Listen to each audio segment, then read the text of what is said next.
उसको पेश किया गया। उसने मुझे वकीलों के जरिए पैगाम भिजवाया कि इन्होंने मेरे ऊपर इतना तशद्दुद किया और सिर्फ एक चीज चाह रहे थे कि इमरान खान के खिलाफ कोई स्टेटमेंट दो। और उसने कहा कि मैं और तशद्दुद बर्दाश्त नहीं कर सकता।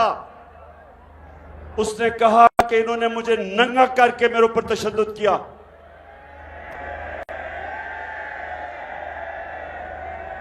और उसने कहा कि अगर इन्होंने मुझे वापस रिमांड पे भेज दिया, मैं ज़हनी तौर पे अब ये बर्दाश्त नहीं कर सकता।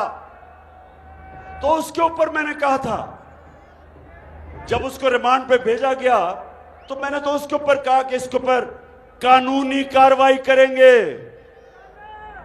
कानूनी कार्रवाई। इसके ऊपर इन्होंने मेरे ऊपर दहशतगर्दी का पर्चा किया। अब मुझे बताएं, क्या यह दहशतगर्दी है? अब मैं ये सिर्फ